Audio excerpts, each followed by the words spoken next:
Hi everyone.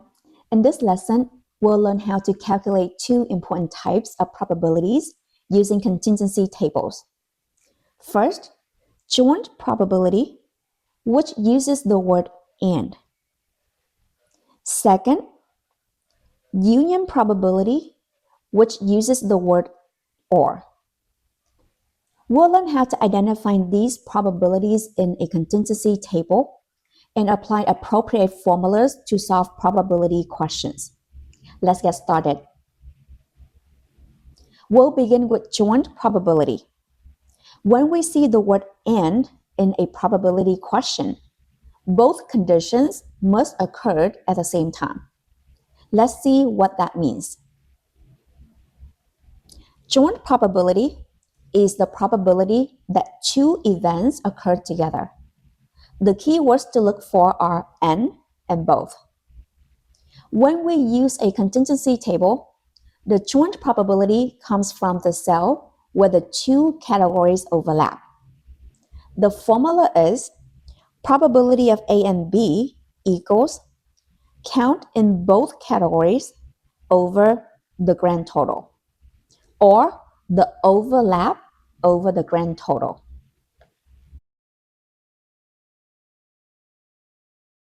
Notice that we are dividing by the grand total because we are selecting from all observations in the table.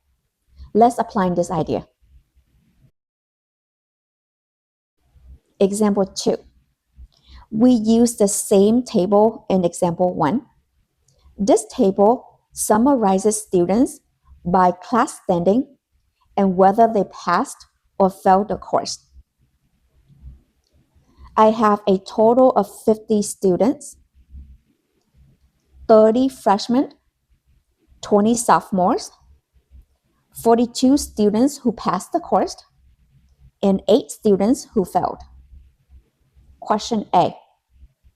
Find a probability that a randomly selected student is a freshman and passed the class. The keyword is and. I want these two events occur together. I want the student who is freshman and also passed the course.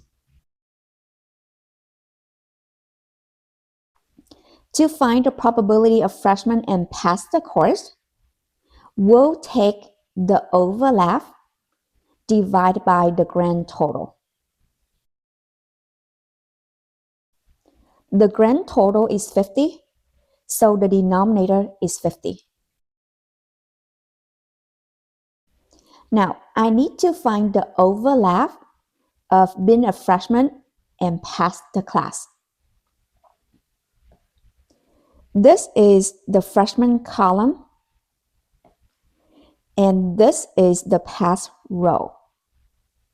The overlap is 24. That means there are 24 freshmen who passed the course.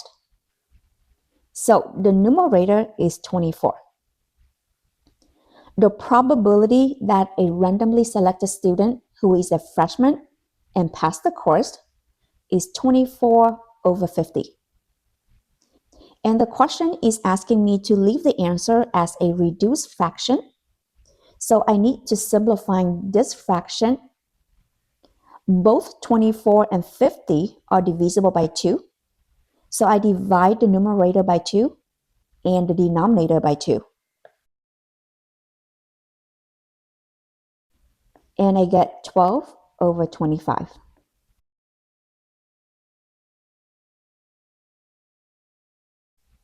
Now, let's look at part B. I want to find the probability that a randomly selected student is a sophomore and failed a class. Again, the keyword is and.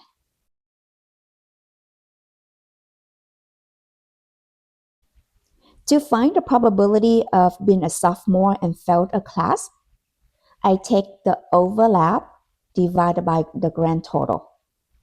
The grand total is 50, so my denominator is 50. Now I need to find the overlap. Look at the sophomore column.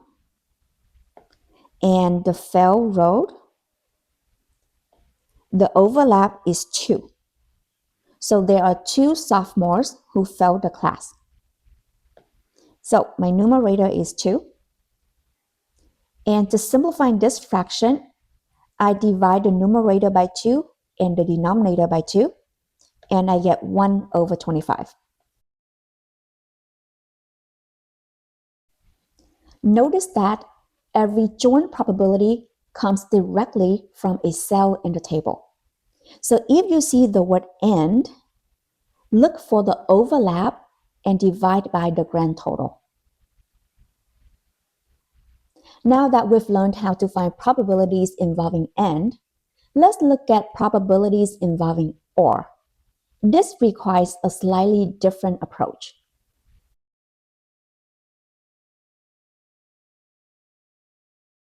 When we use the word "or," we're interested in outcomes that satisfy either event.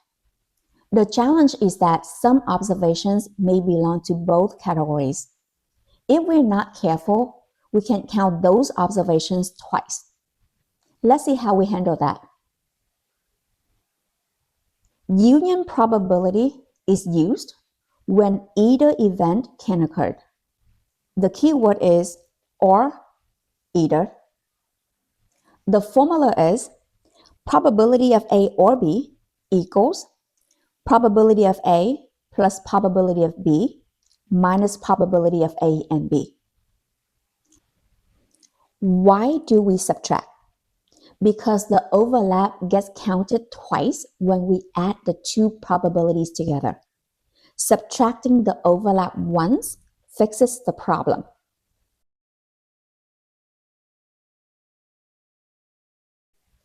A good way to remember this is add the 2 groups, then subtract the overlap. Let's apply this idea. Example 3. We are still using the same table. Question A. Find the probability that a randomly selected student is a freshman or failed the course. The keyword is "or."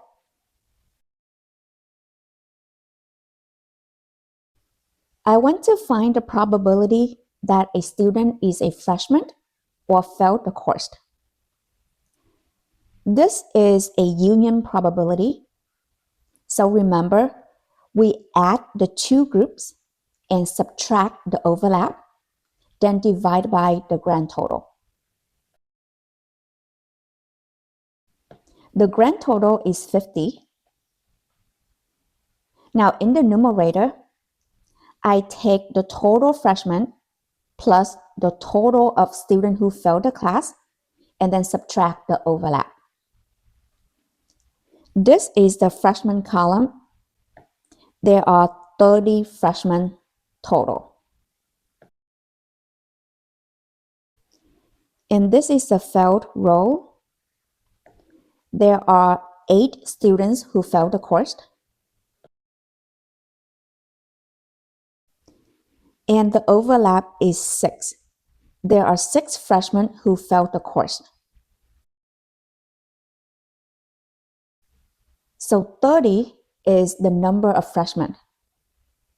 8 is the number of students who failed. And 6 is the overlap, which is the number of freshmen who failed the course. 30 plus 8 minus 6 is 32.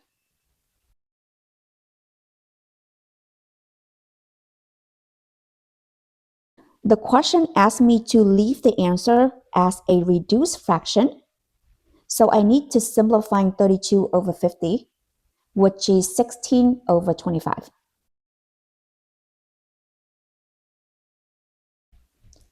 Now, question B.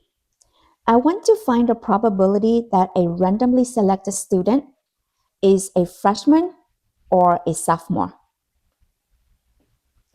The key word here is "or," which is the union probability.